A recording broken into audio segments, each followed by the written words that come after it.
우리 이제 레위기 25장을 이제 함께 살펴보고 있는데요. 25장은 안식년과 희년에 대한 내용을 우리에게 가르쳐 주고 있습니다.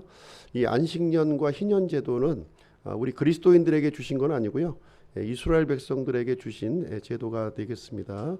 그래서 이 안식년 희년을 우리 이제 그리스도인들에게 직접 적용할 수는 없는 내용이고요. 이 안식년 희년을 통해서 우리에게 이제 하나님께서는 무엇을 가르쳐 주시는가 하는 그 메시지에 우리는 기울여야 될 줄로 생각을 합니다. 먼저 이제 안식년을 보시게 되면 이제 땅에 안식을 주는 해예요. 땅에 안식을 주는 해인데 2절 말씀을 보시게 되면 이제 주께 그 땅이 그 땅이라고 한 표현을 한 것은 무엇이냐 하면 이 그 땅은 이제 그 가나안 땅, 이제 지금 이제 팔레스타인 그 지역을 얘기하고 있는 거죠. 그 땅이 주께 안식을 지키게 할지니라. 그래서 안식년은 이 땅을 이제 하나님께 그 안식을 돌려드리는 내용을 얘기해주고 있는 거예요. 반면에 지금 희년을 지금 이제 오늘 이제 배우고 있는데요. 희년은 무슨 얘기냐면 8절 말씀에 보시게 되면 너를 위해 7 안식년을 이제 세라고 그러는 거예요. 너를 위해. 그러니까 안식년은 땅을 이제 하나님께 드리는 것이고요. 그 다음에 이제 7 안식년을 세는 거는 누구를 위해서 세는 거예요? 우리 자신을 위해서 세라는 것이죠. 하나님을 위해서 세라는 것이 아니라 우리 자신을 위해서 그 7 안식년을 이제 세라고 이렇게 얘기를 해주고 있습니다. 그래서 이제 안식년이라고 하는 것은 이제 6년간 이제 땅을 경작하고 7년이 되는 해에 이제 땅을 안식하게 하는 그러한 제도를 이제 말하고 있습니다. 이 7번째 해에는 이제 파종을 해서도 안 되고 또 그 땅을 이제 관리해서도 안 된다 이렇게 얘기를 했습니다. 그럼에도 불구하고 이 땅은 이제 자연적으로 이게 씨가 이렇게 날라와서 이제 소출이 일어날 수밖에 없는 것이죠. 그렇게 소출이 일어나게 되면 누구 개인의 소유로 이렇게 삼지 말고 누구든지 먹을 수 있도록 아무나 먹을 수 있도록 이렇게 해주라는 거예요. 그래서 6절 7절 말씀을 이제 보시게 되면 6절 7절 그 땅을 안식하게 함이 너희에게 먹을 것이 되리니 곧 너와 내 남종과 내 여종과 내 품꾼과 너와 함께 머무는 타국인과 내 가축과 내 땅에 있는 짐승에게 그 땅의 모든 소출이 먹을 것이 되리라. 이제 하나님께서 이제 은혜를 베풀어 주시는 건데요. 이 안식년에 은혜를 베풀어 주시는 건데 사실상 이게 사람이 파종을 하지 않고 이렇게 땅을 관리하지 않으면 소출이 일어날 수가 없어요. 일반적으로 소출이 안 일어납니다. 일어나더라도 거의 먹을 수 없는 그런 것들이 이제 열매가 맺히거든요. 근데 이제 하나님께서는 이제 7해를 안식년으로 이렇게 지키게 되면 하나님께서 은혜를 베풀어 주셔서 그 땅에 소출이 일어나게끔 이렇게 해주시겠다 하는 말씀을 여기서 해주는 내용이 되겠습니다. 그렇게 해서 이제 소출이 하나님의 은혜로 이제 일어나게 되면 여기에 보시면 땅 주인 또 땅 주인이 먹을 수도 있는 것이고요. 그 다음에 남종과 여종도 먹을 수 있고 품꾼도 먹을 수 있고 타국인도 먹을 수 있고 심지어 이제 가축과 짐승들도 이 이제 안식년에 그 소출된 수확물을 먹을 수 있다 이렇게 얘기를 해주고 있습니다. 그래서 이스라엘 백성들은 이제 7년 주기로 이 안식년을 지켜야 될 것을 이제 얘기를 해주고 있는데 정작 이제 가나안 땅에 들어가서는 이스라엘 백성들이 안식년을 단 한 번도 지키지 않은 거예요. 단 한 번도 지키지 않았습니다. 우리가 일주일에 하루를 떼내서 하나님께 드리는 일도 상당히 큰 믿음이 필요한 겁니다. 그렇지 않습니까? 일주일을 우리가 하나님 앞에 나와서 이렇게 예배드리고 이 하루 전체를 이렇게 구분해서 보내는 것은 큰 믿음이 필요한 거예요. 어떻게 보면 하루의 일당을 내가 포기하고 하나님 앞에 나오는 것인데 1년의 그 소출을 내가 포기하고 하나님 앞에 구분해서 드리겠다 하는 것은 대단히 큰 믿음이 필요한 것이죠. 그래서 가나안 땅에 들어가서 이스라엘 백성들은 안식년을 단 한 번도 지키지 않았다 이렇게 하나님께서 말씀하시고 있는 거예요. 그래서 하나님께서는 이제 한꺼번에 안식년을 지키도록 했죠. 그래서 바벨론 포로가 되게 하심으로 말미암아 70년 포로 생활을 하게 되었고 그 땅은 강제적으로 안식이 들어가는 일이 이제 일어났다 이렇게 얘기를 해주고 있습니다. 이제 안식년이 이제 7번 반복하게 되면 이제 희년이라고 하는 이제 그것을 하나님께서 허락해 주시겠다 이렇게 말씀해 주셨는데, 이제 8절에 있는 것처럼 이제 희년이라고 하는 것은 우리를 위해서 주신 거예요. 하나님을 위해서 주신 것이 아니라 전적으로 우리를 위해서 주신 것임에도 불구하고 이 안식년을 지키지 않는 이 이스라엘 백성들, 이제 희년의 축복을 누릴 수가 없음을 우리가 이제 생각해 볼 수가 있는 것이죠.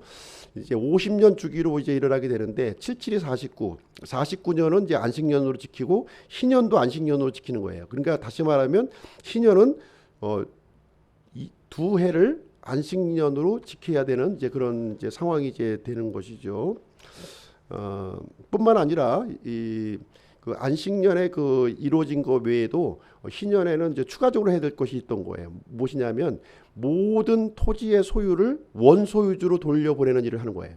그리고 모든 종들을 이제 자유를 주는 그러한 일을 희년에서는 이제 진행해야 된다 하는 것을 얘기를 해주고 있습니다. 그래서 이 히브리어로 이 희년이라고 하는 이 단어가 요벨이라는 단어, 요벨이라고 하는 단어를 쓰고 있는데요. 이 요벨이라고 하는 단어는 무엇이냐면 순양의 뿔로 만든 이 그 나팔을 얘기하고 있는 거예요. 양각 나팔을 갖다 요벨이라고 불러요. 요벨. 그래서 이 희년을 이제 순양 나팔로 이렇게 부르고 있는 것입니다. 영어 표현으로는 이제 주벌리라고 하는 이제 단어를 사용하고 있는데요. 즐거운 축제, 즐거운 축제라고 하는 뜻을 가지고 있어요. 그래서 희년은 다시 말하자면 기쁨의 해, 희락의 해가 된다는 거예요. 우리 이제 구속되었던 사람들, 잃어버린 사람들에게 있어서 이 기쁨의 해, 희락의 해가 될 것이다. 이렇게 우리에게 말씀을 해주고 있습니다.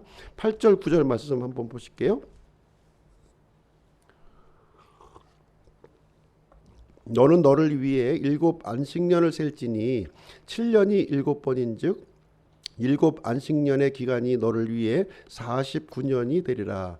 그때 너는 7째 달 10일에 희락의 나팔 소리를 내고 너희는 그 속죄일에 너희 온 땅에서 나팔을 크게 불지니라. 그래서 이제 안식년을 7번 헤아리게 되면 이제 그 49년이 되는 거죠. 49년이 이제 안식년으로 지키고 그 다음에 희년도 이제 안식년으로 이제 2년 연속 안식년으로 이제 지키게 됩니다. 안식년은 이제 7년 주기로 돌아가는 것이고요. 희년은 50년 주기로 이제 이렇게 돌아갑니다. 이때에는 모든 토지가 원래 소유주로 이제 돌아가게 되고요. 모든 종이 자유를 얻게 되는 그러한 해가 되겠습니다. 사실상 이 안식년과 희년은 인간의 본성으로는 지킬 수 없는 제도예요. 인간의 본성상 지킬 수 없는 제도예요. 그럼에도 불구하고 하나님께서 이 안식년과 희년 제도를 이렇게 성경에 기록한 이유는 뭐냐? 하나님께서 이제 알려주시고자 하는 이유는 뭐냐면 진정한 안식을 알려주시기 위해서라는 거예요. 진정한 안식이 뭐냐 하는 것을 알려주시기 위해서 희년 제도와 이 지금 안식년 제도를 여기에 기록해 놓으셨다 이렇게 얘기해 주고 있습니다. 그래서 이제 25장의 구조를 잠깐 보시게 되면 1절부터 7절까지는 안식년에 대한 규정을 이제 기록하고 있고요. 8절부터 이제 8절부터 19절까지는 희년의 규정을 이제 기록하고 있는 거예요. 그러고 나서 다시 한번 또 반복해서 리바이벌 합니다. 20절, 22절은 안식년에 대한 보충 규정을 또 얘기해 주고 있고요. 23절부터 마지막 55절까지는 희년에 대한 보충 규정을 또 설명해 주고 있는 거예요. 그러니까 이제 오늘 이제 이 내용을 보시게 되면 55절까지 이제 기록이 되어 있지만 하나님께서 이렇게 말씀하시고자 하는 내용은 굉장히 단순하게 지금 이제 여기 기록되어 있음을 우리가 볼 수가 있습니다. 그래서 오늘 이제 희년에 대해서 말씀을 드릴 텐데 첫 번째 그 희년의 의미는 무엇이냐면 죄에서의 해방을 선포하는 것이라는 거예요. 이 희년이라고 하는 것은 죄에서의 해방을 선포하고 있다는 것을 얘기해 주고 있습니다. 8절 9절이 그 내용을 이제 우리에게 얘기해 주고 있는 건데요. 8절 9절 한번 보겠습니다. 너는 너를 위해 7 안식년을 셀지니 7년이 7번인즉 7 안식년의 기간이 너를 위해 49년이 되리라. 그때에 너는 7째 달 10일에 희락의 나팔 소리를 내고 너희는 그 속죄일에 너희 온 땅에서 나팔을 크게 불지니라. 여기 얘기하면서 이제 지금 어떤 날이 언급이 되고 있냐면 7째 달 10일. 그러니까 이 7째 달 10일이 언제죠? 속죄일이에요. 속죄일. 우리가 이미 살펴본 속죄일. 그러니까 이 희년이 언제부터 시작이 되냐면 7월 10일부터 시작이 된다는 거예요. 7월 10일. 그러니까 49년째 7월 10일부터 희락이 이제 희년이 이제 시작이 된다 이렇게 보시면 되겠습니다. 이 희년이 시작이 되는데 희년의 기초가 되는 것이 뭐냐면 대속죄일이라는 거예요. 대속죄일을 그 기초로 삼고 있다 이렇게 얘기를 해주고 있는 내용이 이제 되겠습니다. 그래서 속죄일이 이스라엘 백성들에게 이제 어떤 날인가 이렇게 생각을 해보시게 되면 이스라엘은 이제 그 달력이 이제 그 세 개가 있는 거예요. 세 개. 첫 번째는 우리가 이제 일반적으로 사용하고 있는 그레고리역, 태양력을 지금 이제 사용하고 있고요. 두 번째는 뭐냐면 유대력을 쓰고 있는 거예요. 유대력. 유대력은 뭐냐면 지금 이제 이스라엘이 그 이집트에서 탈출해서 6월절부터 시작되는 그 달력이 바로 이제 유대력, 종교력이 되는 거예요. 세 번째 달력은 무엇이냐면 민간력을 또 쓰고 있는 거예요. 민간력은 7월 1일이 또 이제 그 정월이 되는 거죠. 예. 그래서 유대인들은 어떻게 보면 우리나라는 지금 이제 1년에 두 번 새해를 맞이하죠. 신년과 이제 그 정월에 두 번 이제 맞이하는데 유대인들은 세 번을 맞이하는 거예요. 세 번. 그러니까 이 태양력으로 1월 1일, 그다음에 이 유월절로 또 이제 1월 1일, 그렇죠? 그다음에 민간력으로 7월 1일이 이제 또 새해가 되는 세 번을 이제 맞이하게 되는데 그 7월 10일이 이제 속죄일이 되는 거예요. 이거 속죄일이 또 희년의 그 출발점이 된다 이제 이 얘기를 우리에게 말씀을 해주고 있습니다. 그래서 속죄일이 그 기초를 이루고 있는데 이 속죄일은 어떤 날이냐? 이제 이스라엘 백성들이 한 해의 죄를 하나님 앞에서 이렇게 속죄를 받는 그런 날이에요. 굉장히 중요한 날입니다. 이 날은. 그래서 한 해의 죄가 용서를 받느냐 받지 못하느냐 하는 아주 중요한 날이 이제 7월 10일이 이제 되겠습니다. 그 7월 10일에는 이제 어떤 일이 이제 진행이 되냐면 이스라엘 백성들은 이렇게 그 스스로를 괴롭게 합니다. 자기 스스로를 괴롭게 하는 거예요. 그러니까 다시 말하자면 금식을 하는 거죠. 금식을 하면서 이제 그 자신을 돌아보고 또 이렇게 미래를 또 계획하는 그런 시간이 이제 되겠습니다. 그다음에 두 번째로는 자신을 이렇게 낮추는 기간이에요. 이렇게 그러니까 죄를 통회하고 자백하는 그런 기간이 되겠습니다. 특별히 이제 그 대제사장은요, 이때 자신의 그 이제 원래 의복인 아주 화려한 의복이 있었거든요. 그것을 이제 벗어버리고 하얀색 아마포 옷으로 갈아입습니다. 갈아입고 나서 자신을 위해서 또 이스라엘 백성들을 위해서 속죄하는 제사를 그날 이제 대제사장이 직접 그날은 드려요. 직접 드리게 되는데 물론 이제 도와주는 사람은 있죠. 주변에 도와주는 사람이 있지만 자신이 직접 주도적으로 이 속죄일 행사를 이렇게 진행을 하게 됩니다. 그리고 이 속죄일에는 또 한 가지 특징이 있는데 무엇이냐면 1년에 단 한 번 이 지성소로 들어가는 이 휘장이 열려지게 되는데 이때 한 번 열린다는 거예요. 이 대제사장이 이 희생물의 피를 들고 이제 지성소 안으로 이렇게 들어가는 일이 이제 그 일이 진행이 됩니다. 그래서 이 속죄일에는 이 두 마리 염소가 이제 준비가 되는데요. 두 마리 염소를 준비해 가지고 한 마리는 지성소에 이렇게 피를 뿌릴 염소로 선택하고 또 한 마리는 광야에 이렇게 버려질 염소를 이렇게 선택을 하는 그런 아주 행사를 아주 크게 이렇게 진행을 하게 됩니다. 그래서 이 지성소 긍휼의 자리는 동쪽이죠.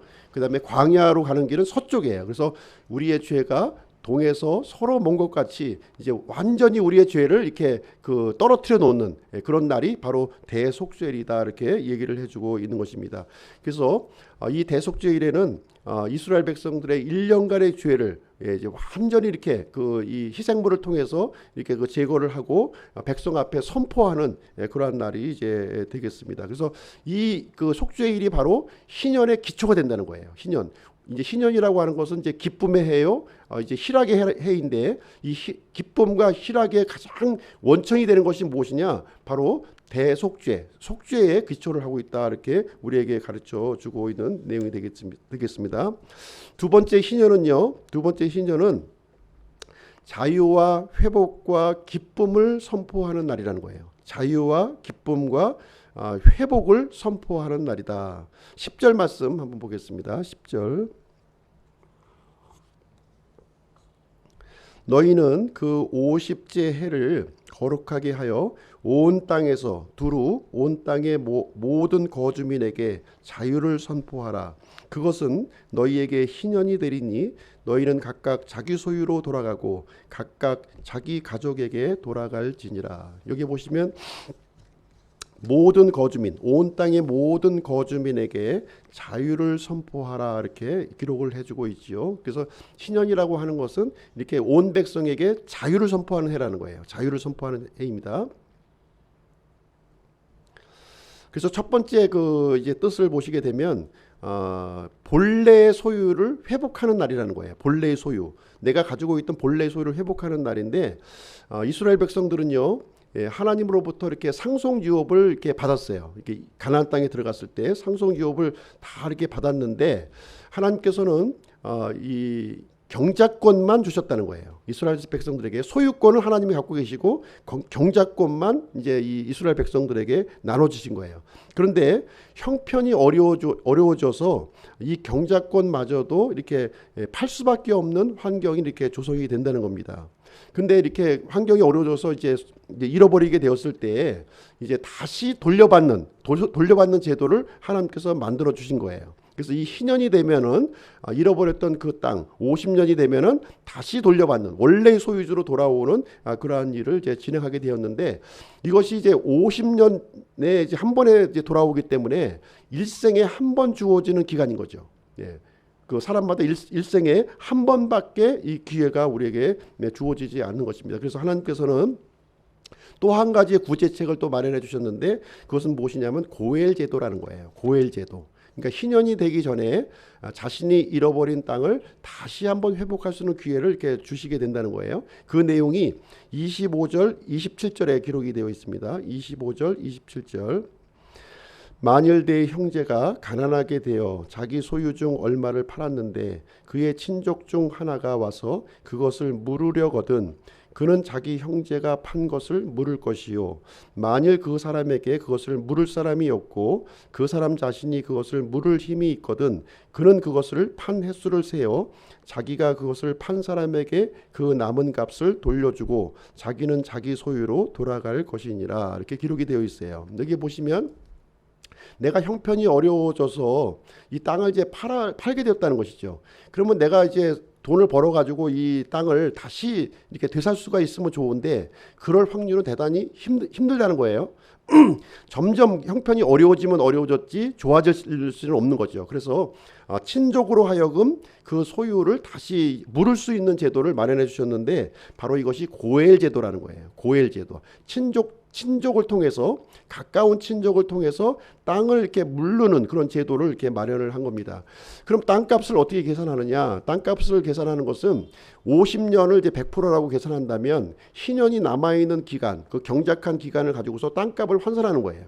예. 그래서 이제 그 희년까지의 기간이 이제 적게 남아 있으면 땅값을 적게 물어줘도 되는 것이고 희년까지 기간이 이렇게 많이 남아 있으면 많은 그 금액의 땅값을 물어줘야 되는 것이죠. 근데 그 물어주는 금액이 이제 본인이 할 수도 있는 것이고 가까운 친족이 그것을 대신해서 진행할 수도 있다 이렇게 얘기를 해주고 있는 것입니다. 그래서 지금 이제 레위기 25장에 보시면 이 고엘 제도에 대한 내용이 지금 이제 부가적인 내용으로 희년의 부가적인 내용으로 이제 설명을 해주고 있는 내용이 그 내용이에요. 구체적인 내용이. 그래서 이 고엘 그 친족 구속자가 이렇게 물러줄 수 있는 것이 네 가지가 있다는 거죠. 네 가지. 네 가지가 있는데 첫 번째는 땅이 있고요. 23절부터 28절까지 땅 무르기가 있고요. 그다음에 29절에 보면은 가옥 무르기, 집을 무르는 경우가 또 있다는 거예요.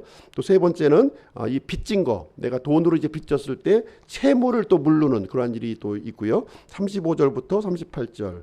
그다음에 내가 이제 땅을 또 잃어버렸을 뿐만 아니라 내가 이제 종으로 또 팔리는 경우가 있어요. 더 심한 경우죠. 이런 경우에는 종으로도 또 물러주는 그러한 규정이 또 여기에 나와 있는 거예요. 39절부터 41절까지는 이 종을 또 이렇게 이 친족 구속자를 통해서 이렇게 그 희년이 되기 전에 당연히 희년이 되면 다 원상태로 돌아오지만 그 전에 이제 돌아올 수 있는 제도로서 이 고엘 제도를 지금 여기서 이제 해주고 있는 그런 내용이 되겠습니다. 그래서 친족 구속자가 되기 위해서는 세 가지 조건이 필요한 거예요. 세 가지 조건. 첫 번째는 가까운 친족이어야 된다. 그리고 두 번째는 그 친족이 돈이 많아야 되겠죠. 가난한 사람이면 도와줄 수가 없는 거예요. 돈이 많은 사람이어야 되고 가까운 친족이어야 된다는 거예요. 세 번째는 그 사람이 나를 구해줄, 나에게 이렇게 돈을 이렇게 주어서 이렇게 채무를 이렇게 물러줄 그런 의사가 있어야 된다는 거죠. 의사. 요 세 가지 조건이 이제 있으면 이제 이 사람은 이렇게 희년이 되기 전에 구제받을 수 있는 길이 열려지는 건데, 사실 이제 고해를 만나기가 쉽지는 않은 거예요. 돈이 많다고 도와주는 것도 아니고 이렇게 또 가까운 친족이라고 해서 도와주는 것이 이제 아닌 것을 우리가 이제 알 수가 있습니다. 그래서 고엘 제도가 형식적으로 있긴 있지만 실질적으로 이게 적용되기는 매우 힘들다는 것을 이제 우리는 생각을 해볼 수가 있고요. 여기서 이제 이 고엘을 통해서 이제 알려주시고자 하는 내용은 무엇이냐면, 이 고엘 중에 고엘 되시는 분이 바로 예수 그리스도시라는 거예요. 바로 예수 그리스도를 알려주시기 위해서 이 친족 구속자를 여기서 이제 레위기 25장에서 우리에게 기록해주고 있는 그런 내용이 이제 되겠습니다. 그래서 예수님께서는 우리의 고엘이 되어 주셔서 우리의 소유를 완전히 원상태로 회복해 주시는 그러한 일을 하시는 분이시다 하는 것을 우리에게 얘기를 해주고 있습니다. 그 다음에 이 희년에는요, 종들이 다 풀려나는 거예요. 종들. 물론 이제 안식년에도 이제 종이 풀려나는데, 안식년에 종이 풀려나는 거는 히브리 종의 경우예요. 같은 동족끼리 종이 되었을 때는 안식년에 풀려나는 일이 일어나고요. 이 희년에는 모든 종이 다 풀려나는 거예요. 이 히브리 종뿐만 아니라 이 이방인 종까지 다 풀려나는 때가 바로 희년의 종이다, 이렇게 얘기를 해주고 있는 거예요. 그래서 이제 이렇게 이 땅을 잃어버리고 다른 사람에게 이렇게 종이 되는 것은 점점 이렇게 이 나쁜 상황으로 이렇게 이제 들어가게 되는 것인데요. 그러한 상황에 있을지라도 이 희년에서는 그러한 종들까지도 다 이렇게 풀려나는, 자유를 얻는 일이 일어난다, 이렇게 얘기를 해주고 있습니다. 그리고 세 번째로 이 희년은 어떤 의미를 가지고 있냐면 환희와 기쁨의 해라는 거예요. 이 희년은 환희와 기쁨의 해다, 이렇게 우리에게 말씀을 해주고 있어요. 그래서 이 희년에는 이제 어떤 일을 하게 되냐면 모든 사람들이 순양의 뿔로 만든 이 나팔을 부는 거예요. 이 속죄일에도 물론 나팔이 이제 제사장에 의해서 불려지지만 일반 백성들도 그날에는 다 이 나팔을 불러가지고서 이제 땅이 회복이 되고 종들이 회복이 되는 그러한 것들을 이제 이스라엘 전역에 이렇게 알려주는 그러한 일을 이제 진행하게 되었습니다. 이 희년에 대해서 이제 잘 알려주고 있는 내용이 이제 어디에 나오냐면 이사야서에 나와요. 이사야서를 한번 보겠습니다. 이사야서 61장으로 한번 가서 보실게요. 이사야 61장.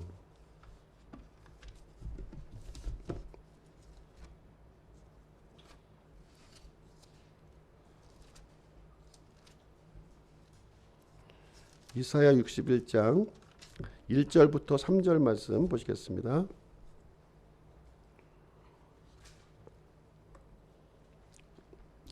이제 앞으로 이제 메시아가 오셔서 이제 하셔야 될 일을 여기에 기록하고 있는 건데요. 61장 1절부터 3절 말씀 보시겠습니다. 주 하나님의 영께서 내게 임하셨으니 이는 주께서 내게 기름을 부으사 온유한 자들에게 좋은 소식을 선포하게 하셨기 때문이라. 그분께서 나를 보내신 것은 마음이 상한 자들을 싸매고 포로된 자들에게 자유를, 결박된 자들에게 감옥에서 노임을 선포하게 하려 함이요, 또 주의 받아주시는 해와 우리 하나님의 원수 갚으시는 날을 포고하고 애곡하는 모든 자를 위로하게 하려 함이며, 또 시온에서 애곡하는 자들에게 정하여 주되 곧 그들에게 제 대신 아름다움을 주고 애곡 대신 기쁨의 기름을 주며 근심의 영 대신 찬양의 옷을 주게 하려 함이라. 그러함으로 그들이 주께서 심으신 의의 나무라 불릴 것이요 이로써 그분께서 영광을 받으시리라. 여기에 보시면 이제 엄청난 일이 이제 여기에 기록되고 있는 거죠. 마음이 상한 자들을 이렇게 싸매 주시고 포로된 자들에게 자유를 주시고 결백된 자들에게 감옥에서 노임을 주신다, 이렇게 말씀해 주고 있습니다. 그리고 이제 제 대신에 아름다움을 주시고 애곡 대신에 기쁨과 기름을 기름을 주시고 근심의 영 대신에 찬양의 옷을 입혀주신다. 이렇게 여기서 기록을 하고 있습니다. 이것은 예수 그리스도께서 오셔서 하셔야 될 일, 그 좋은 소식, 이 복음의 소식을 우리에게 이제 알려주고 있는 내용이 되겠습니다. 바로 희년의 이 주체가 되시는 분이 누구시냐? 바로 이 메시아가 이 일을 할 것이다 하는 것을 얘기를 해주고 있는 거예요. 그래서 이 희년이라고 하는 것은 예수 그리스도의 이 사역을 이제 그림자로 예표해주고 있다, 이렇게 말씀을 드릴 수가 있겠습니다. 그래서 사람은 이게 스스로 이렇게 그 안식을 이게 회복할 수가 없다는 거예요. 근본적으로 알 수가 없고요. 메시아가 오셔야지만 이 근본적인 회복이 이루어진다고 하는 사실을 얘기를 해주고 있는 것인데요. 그래서 이제 하나님께서는 지금 안식일, 안식년, 희년이라고 하는 제도를 통해서 예수 그리스도의 필요성을 우리에게 알려주시고 있는 그런 내용이 이제 되겠습니다. 그래서 예수님께서 이제 이 땅에 오셔서 공생애를 시작하시면서 이제 제일 처음에 하신 것이 무엇이냐면 이제 요르단강에서 침례를 받은 거예요. 침례를 받으시고 이 성령님이 하늘에서 비둘기와 같이 예수님에게 임하시는 그러한 일이 이제 발생하게 되었습니다. 그러면서 공생애를 시작하기 전에 제일 먼저 이제 하신 일이 있어요. 그 일이 무엇이냐면 물론 이제 마귀로부터 40일간 광야에서 시험을 받으셨지만 그 이후에 이제 제일 처음에 했던 일이 어디에 기록이 되어 있냐면 누가복음 4장에 기록이 되어 있어요. 누가복음 4장 한번 볼게요. 누가복음 4장.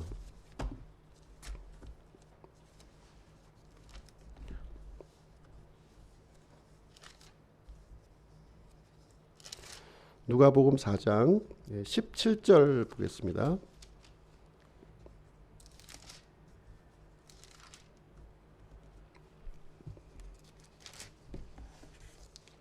누가복음 4장 17절 17절부터 21절 보겠습니다.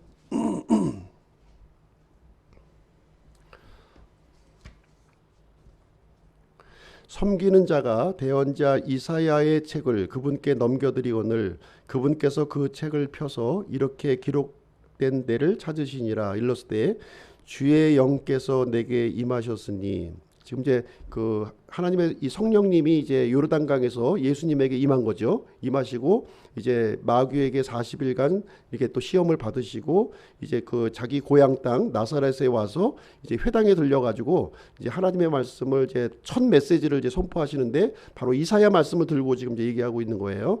주의 영께서 내게 임하셨으니 이는 그분께서 내게 기름을 부으사 가난한 자들에게 복음을 선포하게 하셨기 때문이라. 그분께서 나를 보내신 것은 마음이 상한 자를 고치며 포로된 자들에게 구출을, 눈먼 자들에게 다시 보게 함을 선포하고 상처 입은 자들을 자유롭게 하며 주의 받아주시는 해를 선포하게 하려 하심이라 하였더라. 그분께서 책을 덮어 섬기는 자에게 다시 주시고 앉으심에 회당에 있던 모든 자들의 눈이 그분에게 고정되거늘 그분께서 그들에게 말씀하기 시작하시되 이 성경 기록이 이날 너희 귀에 성취되었느니라 하시면서 이사야서가 기록한 이 이사야서 61장의 내용이 지금 이제 예수님 자신을 통해서 이미 성취가 되었다고 하는 사실을 여기 선포하는 내용이 기록이 되어 있어요. 그러면서 여기 특이한 사항은 무엇이냐면 19절에 보시게 되면 주의 받아주시는 해를 선포하게 하려 하심이라 이렇게 기록을 하고 있는 것이죠.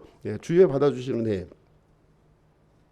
그런데 지금 이제 이사야서에는 어떻게 기록이 되어 있느냐? 이사야서에서는 이제 주의 받아주시는 해와 우리 하나님의 원수 갚으시는 날을 이렇게 얘기를 해주고 있는 거예요. 근데 이제 예수님께서는 지금 주의 받아주시는 해까지만 딱 읽으시고 책을 덮으시고 이제 이 말씀이 오늘날 이제 성취가 되었다. 이제 이 얘기를 우리에게 해주시고 있는 내용이 이제 되겠습니다. 그래서 원수 갚으시는 날은 초림하신 예수님이 진행하시는 것이 아니라 앞으로 다시 오셔서 진행할 내용을 얘기해주고 있는 것이고요. 지금은 이제 은혜를 베풀어 주시는 그 일을 지금 이제 성취하러 오셨다고 하는 내용을 이제 설명해주는 그런 내용이 되겠습니다. 그래서 신약 시대라고 하는 것은 이렇게 희년을 알려주는 시대라는 거예요. 예수님께서 모든 것을 회복하시는데 그 회복하시는 거를 이렇게 시작을 알리는 그런 초림을 통해서 시작을 알려주셨다 이 얘기를 해주고 있습니다. 그래서 은혜를 부어주는 시대, 이 은혜를 부어주는 시대가 바로 이 신약 시대가 되는 것이고요. 예수님께서 다시 재림하실 때는 이제 모든 원수를 갚아주시는 그러한 그 신년을 완성시키시는 그런 해가 이제 이루어진다는 것을 여기서 이제 설명을 해준 그런 내용이 이제 되겠습니다. 그래서 예수 그리스도의 십자가를 통과한 사람은 이렇게 희락의 해를 맞이한다는 거예요. 기쁨의 해를 맞이하게 된다는 것이고요. 그러나 이 초림하신 예수님을 받아들이지 않고 십자가를 거부한 사람들에게는 이 희락의 해를 맞이하는 것이 아니라 애곡의 해를 맞이하게 될 것을 이제 예수님께서 말씀해 주시고 있는 그런 내용이 되겠습니다. 그래서 신년의 실체가 누구냐 하면 바로 예수 그리스도시라는 거예요. 예수 그리스도, 바로 안식일의 실체요, 안식년의 실체요, 신년의 실체가 바로 예수 그리스도라고 하는 사실을 여기서 우리에게 알려주고 있습니다. 그래서 예수님을 통해서 우리는 이제 더 이상 슬픔도 없고 죽음도 없고 마귀도 없는 이런 그 기쁨과 희락의 그 시대가 열려질 것을 우리에게 얘기를 해주고 있습니다. 예수님께서 다시 오시는 그 예수님은 이제 우리의 원수를 갚아주시고 우리에게 잃어버렸던 모든 것을 다시 회복해 주시는 그러한 일을 해주시게 될 것입니다. 그래서 오늘 이제 신년에 대한 내용을 우리가 같이 살펴보았는데요. 적용할 교훈을 한번 살펴보도록 하겠습니다. 이 신년의 메시지는 이 부유한 사람들에게는 좀 불편한 이야기일 수가 있습니다. 그렇죠? 이 없는 사람, 가난한 사람, 속박으로 있는 사람들에게는 아주 기쁨의 메시지인데 무언가 권력을 갖고 있고 이렇게 부유하게 살고 있는 사람들에게는 좀 더 불편한 메시지일 수가 있습니다. 왜 내가 이렇게 정당하게 이렇게 그 소유한 것을 내놓아야 되는가 하면서 불평을 이제 할 수가 있는 것이죠. 그러나 이 신년이라고 하는 것은 지금 현 시대에 이루어지는 얘기를 얘기해주고 있는 것이 아니에요. 예수 그리스도를 통해서 완전한 회복, 완전한 이 그 안식을 지금 이제 설명해 주려고 하는 것이지 현 시대에서 이 일이 이루어지는 것을 얘기해 주는 것은 아니다 하는 것을 우리는 이제 이해할 필요가 있는 것이고요. 그러나 이제 그럼에도 불구하고 우리는 신년의 정신을 실천해야 되겠죠. 이 땅의 삶을 살면서 신년의 정신을 우리는 실천을 해야 될 줄로 생각을 합니다. 그래서 우리가 많이 가지고 있으면 많이 가지고 있을 수 있도록 거기에 걸맞는 책임이 있다고 하는 사실을 우리는 인정을 해야 될 줄로 생각을 합니다. 그래서 모든 것들은 하나님의 허락하심을 통해서 우리에게 얻어진 것이기 때문에 이 신년의 정신을 우리가 이제 실천을 해야 될 줄로 생각을 합니다. 성경에 보시면 부자가 천국에 들어가기가 매우 힘들다 이렇게 기록을 하고 있는 거예요. 내가 이 땅에서 가지고 있는 것이 많고 누리는 것이 많을수록 사실 이제 그 하나님의 은혜를 이렇게 붙들고 받아들이기가 대단히 힘들다고 하는 사실을 얘기해 주고 있습니다. 그럼에도 불구하고 성경에서 강조하고 있는 내용은 무엇이냐면 이게 많이 갖고 많은 것을 누리고 있음에도 불구하고 하나님의 은혜를 더욱더 바라고 하나님을 더욱더 이렇게 붙잡아야 될 것을 성경은 우리에게서 가르쳐 주고 있다는 거예요. 그래서 이 성경에 보시게 되면 부자이면서 이렇게 하나님의 일에 대해서 많이 이렇게 쓰임을 받은 그런 부자들이 굉장히 많이 있다는 거예요. 그래서 우리가 믿음 가운데 이렇게 더 많은 것을 이렇게 가지고 누리고 있을수록 믿음 가운데 은혜 가운데 거해야 될 것을 성경은 우리에게 가르쳐 주고 있습니다. 그래서 우리가 하나님을 위해서 내놓는 것이 있다면 하나님께서는 그 이상으로 그 수백 배의 것들을 우리에게 보상해 주신다고 이렇게 약속으로 우리에게 주시고 있습니다. 그래서 우리의 신분은 지금 이제 이 땅에서의 삶은 나그네로서의 삶을 살고 있는 거예요. 이 우리는 땅을 소유할 수는 없어요. 단지 경작권만 가지고 있는 것이고요. 청직직분만 우리가 소유하고 있는 것이 이제 되겠습니다. 그래서 이 땅에서 이렇게 많은 것을 소유한다고 하는 것은 오히려 짐이 될 수 있음을 성경은 우리에게 가르쳐 주고 있습니다. 그래서 적당한 소유로 만족하는 것이 지혜로운 사람임을 우리에게 말씀을 해주고 있습니다. 그리고 또 우리는 이 땅의 삶을 살면서 이렇게 가난한 자, 약한 자, 또 슬픈 자들을 돌아보아야 함을 우리에게 가르쳐 주고 있어요. 그래서 우리가 영원한 이런 회복과 이 자유가 주어지지만 이 땅에서 최소한도 이런 그 신년의 정신을 우리가 실천을 해야 될 줄로 생각을 합니다. 하나님은 가난한 자의 하나님이세요. 약한 자의 하나님이신 것을 알고 그 하나님의 마음을 품고 근근한 마음을 가지고 실천하는 삶을 우리가 살아야 될 줄로 생각을 합니다. 세 번째 번째는 이 희년의 실체가 바로 예수 그리스도라고 하는 사실을 우리에게 성경은 가르쳐주고 있는 거예요. 그래서 예수 그리스도, 희년의 실체가 되신 예수 그리스도를 우리가 선포하는 그러한 삶을 살아야 되리라고 생각을 합니다. 그래서 예수님만이 우리가 이 불공평한 세상, 이렇게 모든 것이 어그러져 있는 이 세상에서 유일한 희망이요 영원한 회복과 안식을 주시는 분이라고 하는 사실을 우리가 잊지 말아야 될 줄로 생각을 합니다. 결론을 말씀드리겠습니다. 예수 그리스도만이 우리에게 완전한 안식과 회복을 줄 수 있는 분이라고 하는 사실이죠. 그래서 이 희년 제도를 근거로 해서 요즘에 이제 그 토지 공개념을 이렇게 주장하는 사람들이 이제 생겨나고 있습니다. 요즘에 보시게 되면 국가가 이렇게 토지를 이렇게 국유화해서 이게 가난한 사람들을 나눠주고 이렇게 불쌍한 사람들을 도와줘야 된다. 국가가 그 일을 이제 감당해야 된다 하는 이제 이런 주장을 하는 사람들이 이제 많이 있는 거예요. 이런 사람들이 어떤 사람이냐면 이제 사회주의, 공산주의 사상을 갖고 있는 사람들이 이런 사상을 가지고 있는 거예요. 이 사회주의, 공산주의도 사실은 이 성경에 근거하고 있는 거예요. 이 희년 그 이 제도를 근거로 해서 사회주의, 공산주의 사상을 이렇게 전달하는 내용이 되겠습니다. 그러나 이 사람의 힘으로 이 희년 제도를 이게 그 성공적으로 수행할 수 없다고 이제 성경은 우리에게 가르쳐주고 있다고 하는 사실을 우리가 분명히 알아야 됩니다. 그래서 이 공산주의, 사회주의 정책은 이미 실패한 정책으로 이미 이제 판명이 나와 있는 상황이 되겠습니다. 특별한 그 비근한 예로 대한민국과 북한을 이렇게 그 비교해 보면 우리가 이제 쉽게 알 수가 있는 것이죠. 이 대한민국은 자유민주주의와 시장 경제를 이제 정책으로 삼았던 거예요. 그리고 이 북한은 이제 어떤 정책을 세웠습니까? 토지 국유화와 계획 경제를 그 정책의 목표로 삼은 거예요. 다른 정책을 가지고 똑같은 시점에서 이렇게 그 지금까지 한 80년도에 지금 그 시간이 지나서 지금 이제 그 지난 상황이 이제 되겠습니다. 지금 이제 이 성적표가 어떻게 나왔습니까? 우리나라의 국민소득이 북한의 30배를 넘는 그 규모를 우리가 이제 갖고 있는 거예요. 북한은 실패했고요.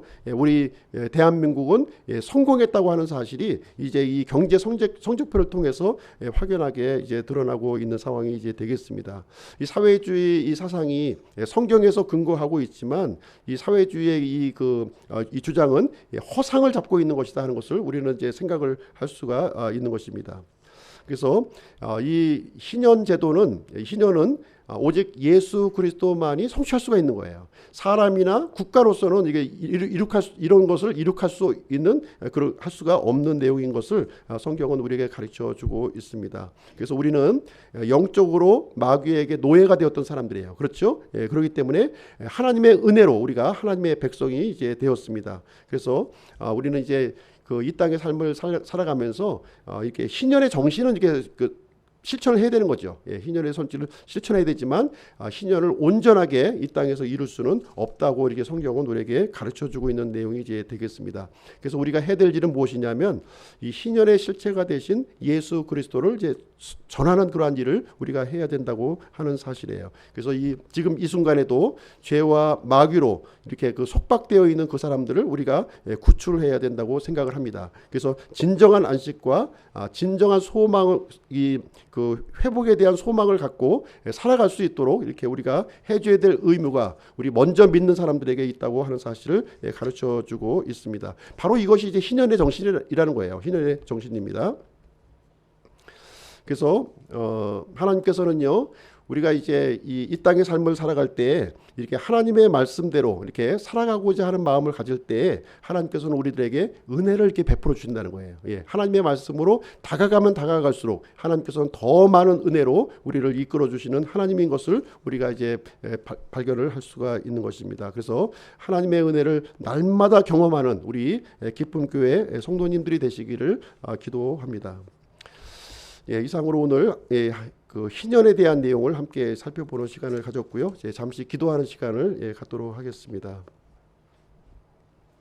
하나님께서 우리 예수 그리스도 안에서 이렇게 자유를 경험하도록 이렇게 해 주셨습니다. 우리가 날마다 이 회복의 은혜를 경험하게 해 주옵소서 하고 기도했으면 좋겠습니다. 눈앞의 이익을 이렇게 쫓지 않게 하시고 늘 하나님과 동행하는 저희들이 되게 하여 주시옵소서. 우리에게 남아있는 인생이 그렇게 많지 않습니다. 이 남은 인생을 하나님의 이 사역을 위해서 드려지게 하여 주시옵소서. 주신 말씀, 주신 약속 우리 마음에 담고 우리가 평생토록 우리가 주님을 따르며 살아가게 하여 주시옵소서. 우리의 삶이 참으로 하나님이 보시기에 복된 인생이 되게 하여 주시옵소서 하는 기도를 해주시기 바랍니다. 우리 교회를 위해서 기도해 주시고요. 연약한 지체를 위해서 기도하고 국가와 민족을 위해서 기도해 주시기 바랍니다. 한 2, 3분 정도 우리 같이 개인 기도 해주시고요. 이은복 형제님 기도하시고 마치도록 하겠습니다.